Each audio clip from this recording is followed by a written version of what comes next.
সকালবেলা মাকে বললাম, মা তোমার কুমড়ো গাছে না খুব সুন্দর সুন্দর কচি কচি কুমড়ো পাতা হয়েছে, একটু ছিঁড়ে আনো, আজকে তোমাকে একটা স্পেশাল আইটেম বানিয়ে খাওয়াবো। সেটা হচ্ছে কুমড়ো পাতার চিংড়ি ভাপা।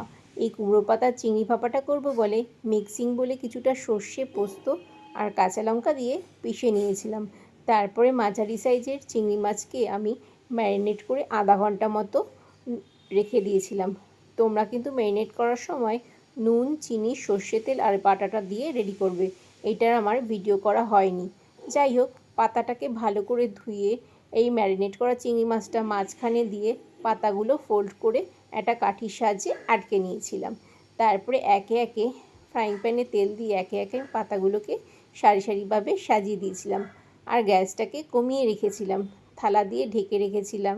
তারপরে 5 মিনিট পর পাতাগুলোকে আবারও উল্টে দিলাম, আবারও থালা দিয়ে ঢেকে দিয়েছিলাম। 5 মিনিট পর আমার রেডি হয়ে গেল কুমড়ো পাতার চিংড়ি ভাপা। গরম গরম ভাতের সঙ্গে খেতে কিন্তু অসাধারণ লেগেছিল। তোমরা বাড়িতে বানিয়ে কিন্তু অবশ্যই খেও, তাহলে দেখবে খুবই ভালো লাগবে। আর আমার এই রান্নাটা তোমাদের কেমন লাগলো অবশ্যই কিন্তু কমেন্ট করে জানিও।